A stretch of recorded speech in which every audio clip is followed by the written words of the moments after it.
welcome to the Spooky Chris podcast. I am Chris Ringler, your host with the toast. This is episode 21, if you can believe that. I can't, but, I mean, I believe much. I started this a million years ago, kind of with the thought of kind of just filling some time. I found myself unemployed and wanted another way to kind of be creative, and out came this lovely podcast, which are done in little tiny bites for easily consumable bites. Oh gosh, I'm dropping stuff. So I figured I'd talk. I haven't done one of these in a minute, and just the last couple days I've had a whole thunderstorm of ideas, but I wanted to talk briefly about my new project, which is a new book. It is called In Roots of Ash, and it's something I had written last year. It's a collection of short stories ending in a novelette, and I wrote the novelette last year, kind of between the two. Might have been this year because I wrote it pretty quickly. It's a collection of stories. I have a mythos of some, I colloquially, casually call them witches, but they're creatures that live in these woods in a small town that I kind of have written a lot about, called Munsonville. And they're called witches, but they're 6 trees that grant wishes for a cost. And the book is about kind of them and their opposition, which is someone called the Woodsman. And it's funny because I've been writing about these guys, gals, trees. I've been writing about this for a while. It's one of the things that I'd started just kind of. I have a bunch of these weird kind of pseudo mythos kind of cycles that I've started. And I've started tying them all together inch by inch. Like this book ties into another one. The last book, Roadkill, ties into this mythos a little bit. The next book, which I'd started, it's a sequel to Roadkill. That one ties into everything just by the nature of it, set in the same town, same region. And I mean, I get that kind of interest from, Stephen King, from Lovecraft, from Faulkner. Just this kind of appreciation of place, like how, to me it's kind of fun. It's fun, like Easter egg stuff for me. I know there's really not any drove of fans sitting out there like, oh my god, this is amazing. But it's neat for me. I really like it. It means something to me, and that's all that kind of matters to me. So it's fun.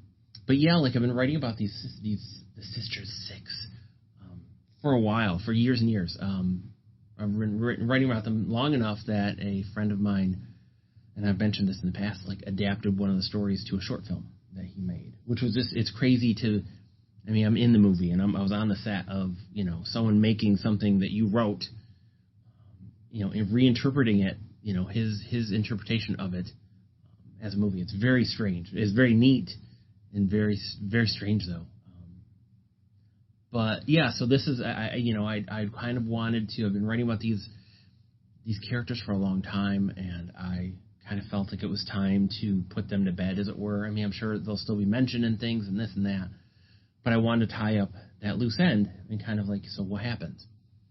And I had in mind this kind of opposition, the Woodsman, for a while, and he's been lurking about. So a handful of years ago, I started kind of writing stories about him and about his quest and what he's doing.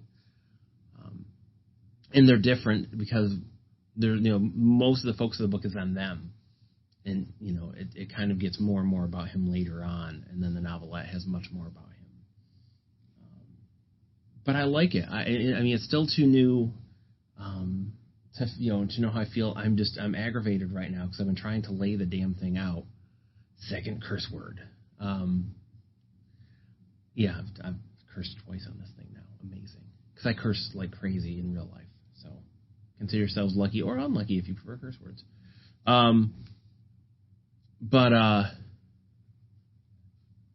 Yeah, I've been just having the worst time laying this sucker out.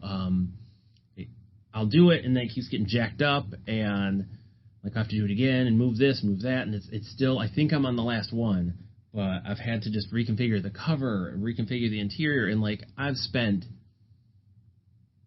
25 hours like on just the layout, which I get it, like that's all, people spend 25 hours on a poem. I get it. But this is just crazy because I'm using a template. I'm using the CreateSpace template, so I should be able to just drag and drop. And it's just not working that way. And it's driving me up the wall. So it's driving me batty, and I just want to kind of get it done and taken care of and move on. Like, I'm not looking to release it because, again, I love writing. I'm always going to write, and it all culminates in something. And I don't want to put like 1,000 stories online. And I'm always going to have the dim-witted hope that someone's going to want to buy all this stuff. So I put books out, but I also don't have any illusions that like there's this great demand for my work or that there's this great fan base. I just, like I say, I like doing this. I like the creative side. I love writing, but putting the books together actually kind of ties into my other, like, I like, this time it's driving me crazy. I would have done more weird stuff with the book if I wasn't just kind of over it. But I like doing the layout. I like kind of designing the interior of the book. I would love to do it more in depth, but I kind of am working with the skill set I have, and the tools I have. And I do my own covers. One of my kids' books, a friend, did the art for the whole book, so she did the cover, and it's amazing. And something like I kind of tried my hand at it, and I can do the things I need to do. I just can't what that book deserved. Little Sue and the Monster, like I can't. I don't have that skill. And for my zombie book, I took the photo, and a guy I used to know went over the whole thing, and with with I can't think of the darn company, but Prismacolors, and like colored it all in and gave it this surreal kind of quality that's just amazing. But otherwise, I shoot or draw my own covers. It's just, again, like I like photography. I like to draw. I like to do stuff. And it's an extension of me. It's an extension of the storytelling. So I shot the covers last weekend, a couple weekends ago. No, I think a couple weekends ago. But I shot the cover. No, I think it was, I don't know, whatever. My memory is like a sieve.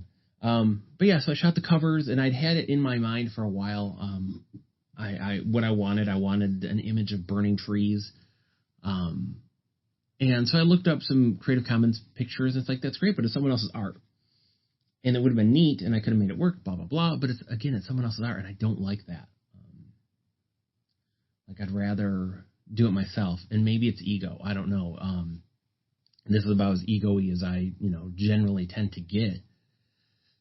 It's about the writing and stuff because it's mine. And that's kind of the whole point. The whole deal is I want it to be mine, like completely and fully.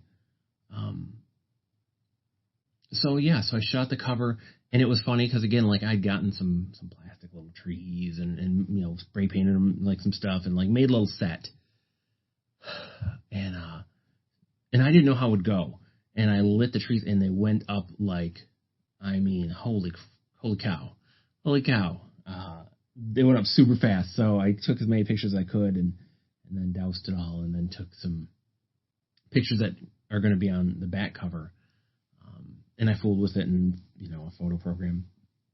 And I'm happy. Like, again, it'd be a world of difference if I had a publisher and like had all these people designing it and this and that, even if I had a voice in it. Like, of course, everything I have done and would do would be vastly different, because it's working with zero budget to working with a budget, or working with a team to working by yourself.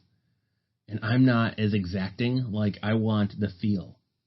I don't need the perfection because I don't believe in perfection. So I need the feel of it, and I need it to capture what I'm trying to do, and that's all I need. And again, like I know how to do that with my stuff. So I'm anxious for it to be done. and then I can be excited about it. It's cool. It's cool to have all of these stories together and to have this big, larger story. And I like the novelette. I like kind of where it goes and who, like the two characters that are kind of like the human aspect of it. I really like.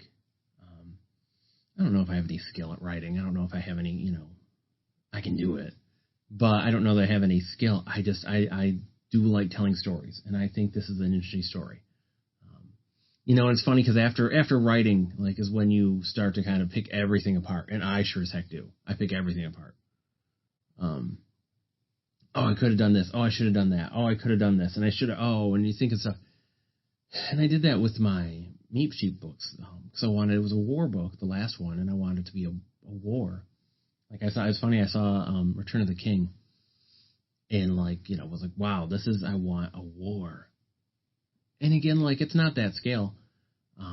It could be in your mind, but I also think like it's great to be inspired, but it's great to trust your voice and to trust your vision and how you see it. And if it's not big enough, if it's not, doesn't fit the bill for someone else, then that sucks. That's a shame. But if you're going to tell the stories other people want you to tell, then you're writing fan fiction at that point. And it's like, it's never, that wind is always going to change. That's why it's a bummer when you see, with movies, studios kind of bowing to the whims of the fan base and not just telling the story that they want to tell, or they have someone that they want to have tell it.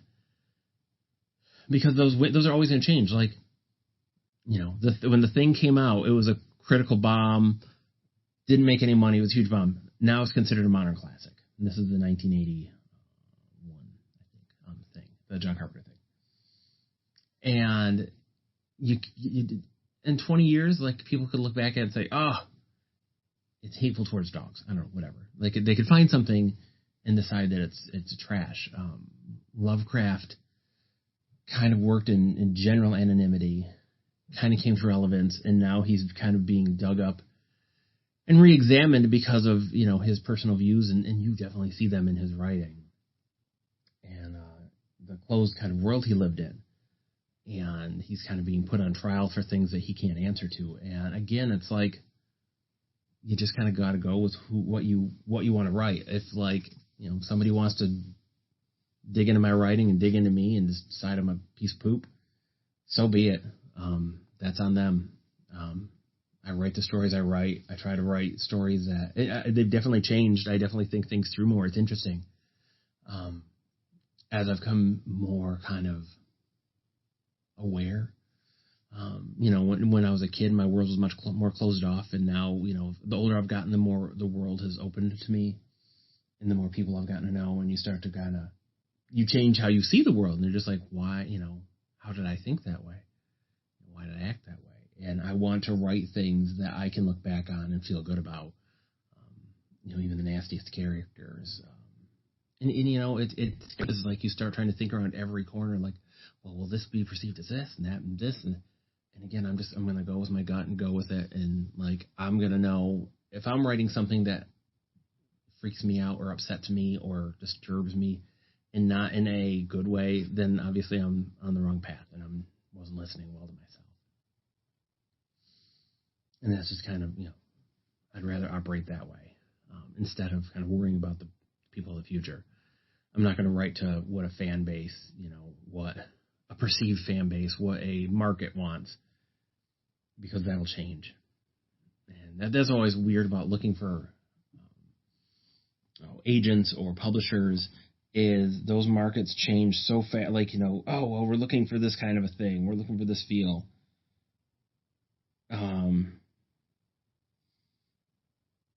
And it changes so quickly. I mean, people, like, I remember when I was writing the zombie book, Cemetery Earth. I was working on that, and this is the early thousands. And I kind of looked around. And I'm like, I'm not gonna finish this in time to want to publish it. So I shelved it essentially for a long time because I figured zombies are done. Like, you don't want to be the last person on a trend unless you have such a strong voice and a strong story that's gonna, like, basically turn the heads of everyone that's kind of over it. you just want to avoid it, and that's why I want to avoid the zombie thing, because like I can't make it during the trend, and I don't want to be the last guy out and kind of look like a sucker. And it's funny because the trend lasted so long that I was able to put the darn thing out, and it's still kind of going. I think we're kind of over zombies to a degree, but there's still an interest and fascination with them. But it's interesting. So I don't know. Like I'm happy to have Roots of Ash almost done. I'm thinking I'll put it out in October, which this is 2019, so October 2019. I haven't sold but a couple copies of Roadkill, which it stings because I think it's a really strong book. I really like that book. Who knows? Maybe someone will kind of track it down one day. I mean, that's kind of the hope. That's why I always do shows. Is you got to balance the cost versus the gain, but you can't just put your stuff online and hope that someone's going to find it. You have to be out there in some capacity, and I like kind of interacting with people, which is funny to say because I used to hate it. I don't know what changed in me, but yeah. So hopefully, the new book will be put to bed soon. And like I say, I'm starting work on the sequel to Roadkill, Road Killers, which I had started that thing, years and years and years ago. I had the name Road Killers, and I knew kind of who it followed and kind of the idea. And it's, I sketched out some ideas yesterday, and I think I know what it is now. I kind of had a vague idea, but I have a much better feel for it now. And so I'm very excited to write that. And again, like writing a sequel to a book that isn't selling is fascinating because it's just kind of like, what are you doing? And again, I didn't think I'd ever write novels. And we'll see if it becomes a novel. Who knows? I mean, I can't imagine, like, if you go in others, like Stephen King, like, oh, I got 600 pages in this. I don't know. I don't know how many pages are going to be in this thing. So who knows? But I'm excited to write it, though, and see where it goes. But thanks for listening. If you want to read any of my stuff, all of my books are available on Amazon.com, or you can look me up at your local bookstore, Chris Ringler, and have them order stuff, I'm sure. You can find my blogs and some of my stories on my blog, spookychris.com. And again, thanks for listening. I will be back sooner than later.